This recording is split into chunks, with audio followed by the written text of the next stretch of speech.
بسم اللہ الرحمن الرحیم الحمدللہ رب العالمین والصلاة والسلام علی اشرف الانبیاء والمرسلین وعلی آلہ وصحبہ اجمعین۔ ناظرین مکرم، پاک دل و پاک باز حضرت خواجہ معین الدین چشتی اجمیری خواجہ غریب نواز رحمۃ اللہ تعالی علیہ کی معنوی صحبت کا فیض ہم حاصل کر رہے ہیں اس پروگرام کے ذریعے، آپ کی تعلیمات کے ذریعے۔ حضرات مشائخ فرماتے ہیں کہ جب کسی بزرگ کی صحبت نہ پا سکو تو پھر اس کی کسی کتاب کو کھول لو، اس کے کسی تعلق والے کے پاس چلے جاؤ، اس کا ذکر چھیڑ دو، اس کی معنوی صحبت تمہیں نصیب ہو جائے گی۔ مشائخ چشت نے اسی لیے اس خدمت کو عظیم خدمت کہا، بلکہ سب سے بڑی خدمت کہا کہ اپنے شیخ کی تعلیمات کو، اس کے ملفوظات کو محفوظ کر کے آگے پہنچایا جائے۔ حضرت خواجہ معین الدین چشتی رحمۃ اللہ تعالی علیہ، آپ کے بھی تعلیمات اور ملفوظات ہمیں ملتے ہیں، اور دلیل العارفین، اور اس کے بعد فوائد السالکین، پھر اس کے بعد حضرت محبوب الہی رحمۃ اللہ علیہ کی فوائد الفؤاد شریف، اور سیر العارفین، سیر الاولیاء جیسی کتابیں آپ دیکھتے ہیں کہ موجود ہیں، اور وہ اسی سلسلے کی کڑی ہیں کہ وہ لوگ جو ان بزرگوں کی صحبت نہیں پا سکے اور ظاہر کی آنکھوں سے ان کو حقیقی اور ظاہری زندگی میں نہیں پا سکے، تو اب وہ ان کی تعلیمات کے ذریعے، ان کی سیرت کے ذریعے، ان کی سوانح کو پڑھ کر اور پھر ان کے ملفوظات کے ذریعے جاننے کی کوشش کریں کہ ان ہستیوں کی تعلیمات کیا تھیں، حقیقت میں یہ کیا تھے، کون تھے، اور ان کی ترجیحات حیات کیا تھیں، پھر ان کا تعلق باللہ اور اس کا معیار کیا تھا، خلق خدا سے ان کا تعلق کیسا تھا۔ حضرت خواجہ غریب نواز رحمۃ اللہ علیہ کے احسانات میں سے ایک عظیم احسان یہ ہے کہ آپ اپنی تعلیمات کو، اپنے ملفوظات کو اپنی زبان مبارک سے خود بھی فرماتے رہے، اپنے تجربات و مشاہدات کو اپنے مریدین اور سالکین اور اہل محبت کے سامنے خود بیان کیا، اور ان بزرگوں کا یہ کرم ہے کہ انہوں نے قلم بند کر کے اور ان الفاظ کو محفوظ کر کے کتابی صورت میں، ملفوظاتی ادب کی شکل میں ہم تک منتقل فرمایا، اور اسی سلسلے کی کڑی یہ پروگرام ہے پاک دل و پاک باز۔ حضرت خواجہ معین الدین چشتی رحمۃ اللہ تعالی فرمایا کرتے تھے کہ حاجی لوگ جسم کے ساتھ خانہ کعبہ کا طواف کرتے ہیں، لیکن عارف دل کے ساتھ عرش کے گرد اور حجاب عظمت کے گرد طواف کرتے ہیں اور لقائے الہی چاہتے ہیں۔ یعنی اس فرق کو بھی عارف سمجھ سکتا ہے کہ گھر اور گھر والے میں کیا فرق ہے۔ بعض لوگ ہوتے ہیں، ان کی طلب ہوتی ہے کہ ہم گھر تک پہنچ جائیں، اور کچھ اہل نظر اور اہل حال ایسے ہوتے ہیں جو چاہتے ہیں کہ گھر تو محض سبب اور وسیلہ ہے، اصل مقصد تو گھر والے تک پہنچنا ہے، صاحب خانہ تک پہنچنا۔ عارف رومی فرماتے ہیں حج زیارت کردن خانہ بوت، حج رب البیت مردانہ بوت۔ کہتے ہیں کہ عوام کا حج یہ ہے کہ وہ بیت اللہ شریف کا طواف کر لیں، اور خواص کا حج یہ ہے کہ وہ رب البیت کا طواف کر لیں۔ قرآن نے یہی کہا فَلْيَعْبُدُوا رَبَّ هَذَا الْبَيْتِ، اس گھر کے رب کی عبادت کریں، اور اس گھر کا رب ہی اصل میں معبود ہے۔ گھر تو ایک وسیلہ ہے اور ایک ذریعہ ہے اور ایک نشانی ہے اس مالک حقیقی تک اور اس معبود حقیقی تک رسائی کے لیے۔ اس فرق کو بھی عرفاء نے حقیقت میں سمجھا اور اپنی منزل مقصود قرار دیا گھر والے کی بارگاہ کو۔ اس لیے فرماتے ہیں کہ جو عرفاء ہیں، اہل معرفت ہیں، ان کے قلوب اور ان کے دل عرش معلیٰ کا طواف کرتے ہیں، عرش الہی کا طواف کرتے ہیں،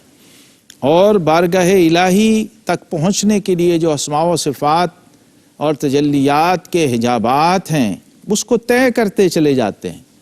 اور مقصد کیا ہوتا ہے؟ دیدار الہی، جو قرآن نے ان اہل حال کی صفات بیان کی ہیں کہ وہ صبح و شام اپنے رب کو پکارتے ہیں، اس کی یاد کرتے ہیں، اور اس کے بدلے میں کیا کہتے ہیں؟ یریدون وجہہ، صرف اس کا دیدار چاہتے ہیں، اس کی لقاء چاہتے ہیں، اس کی ملاقات اور اس کی خوشنودی چاہتے ہیں۔ حضرت خواجہ معین الدین چشتی رحمۃ اللہ تعالی علیہ، آپ اسی تسلسل میں ارشاد فرماتے ہیں کہ ایک مدت تک میں نے خانہ کعبہ کا طواف کیا، لیکن اب خانہ کعبہ میرے گرد طواف کرتا۔ یہ بھی بہت ہی لطیف اور بہت ہی نازک مقام ہے کہ کہاں بندہ کعبے کا طواف کر رہا ہے اور پھر ایک وقت آ جائے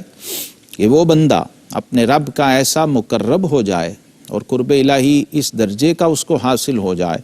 کہ کعبہ اس کا طواف کرتا رہے۔ حضرت عارف رومی رحمۃ اللہ علیہ مولانا جلال الدین روم فرماتے ہیں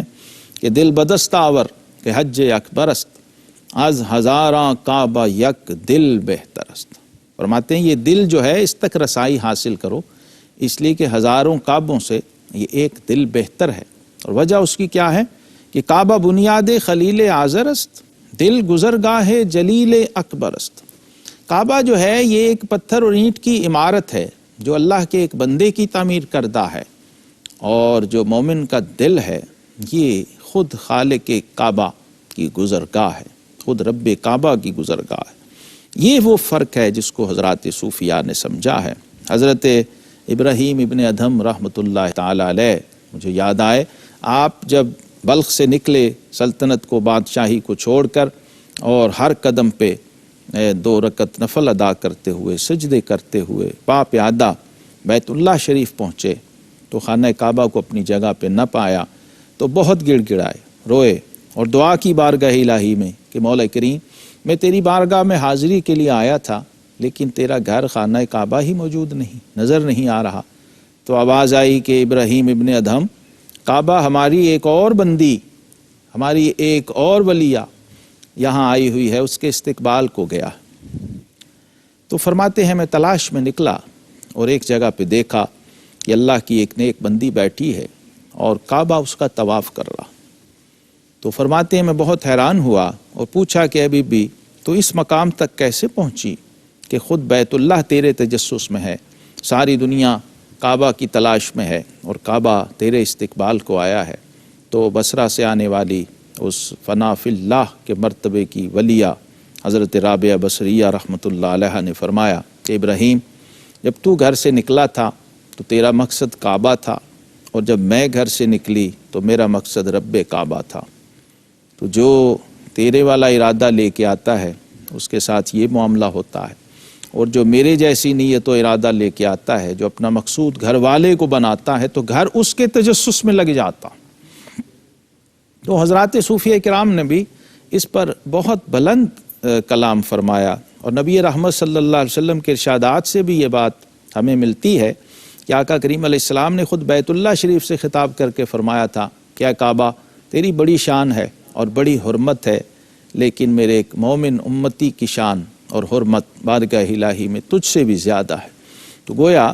جو اللہ کے مومن بندے کی حرمت ہے اس کی شان و عظمت بیت اللہ کی صورت سے بہت بڑھ کے ہے، کیونکہ ایک صورت کعبہ ہے اور ایک حقیقت کعبہ ربانی ہے۔ جو صورت کعبہ ہے یہ ہمارے سامنے ہے، ہم دیکھتے ہیں، اس کی زیارت کرتے ہیں، اس کو دیکھنا بھی ثواب اور عبادت فرمایا نبی کریم علیہ الصلاۃ والسلام نے۔ تو پھر سوچئے کہ کعبہ جن کا طواف کرتا ہوگا ان کو دیکھنے سے کیا کیا برکتیں اور ثواب ملتا ہوگا۔ حضرت سلطان العارفین سلطان باہو رحمۃ اللہ نے اسی لیے پنجابی زبان میں کہا کہ مرشد دا دیدار ہے باہو مینو لکھ کروڑاں حجاں ہو، لولوں دے مڈ لکھ لکھ چشمہ ایک کھولاں ایک کجاں ہو۔ تو یہ وہ کیفیات ہیں جس سے عرفاء گزرتے ہیں، صلحاء گزرتے ہیں اور اولیاء کرام گزرتے ہیں۔ ایک وقت وہ ذاکر ہوتے ہیں اور پھر اپنے رب کی یاد اور اس کی بندگی کے ذریعے مذکور بن جاتے ہیں۔ فاذکرونی اذکرکم کا فیض انہیں مل رہا ہوتا ہے، محب بن کے جاتے ہیں، پھر محبوب ہو جاتے ہیں۔ قل ان کنتم تحبون اللہ فاتبعونی یحببکم اللہ۔ تو خواجہ غریب نواز خواجہ معین الدین چشتی رحمۃ اللہ تعالی علیہ خود بھی محبوبیت الہیہ کا مقام پایا اور آگے کئی محبوب الہی بنائے ہیں، کئی قطب الدین، کئی فرید الدین، کئی علاء الدین اور نظام الدین آپ نے تیار فرمائے، اور یہی آپ کا فیضان اور آپ کی برکات روحانی کا تسلسل جاری اور ساری ہے۔ اور یہ پروگرام بھی اسی سلسلے کی کڑی ہے کہ اللہ کے ان پیاروں سے ہم جڑیں، وابستہ ہوں، اور پھر ان کی راہ پر چل کر اپنے رب تک رسائی حاصل کر سکیں۔ وآخر دعوانا ان الحمد للہ رب العالمین۔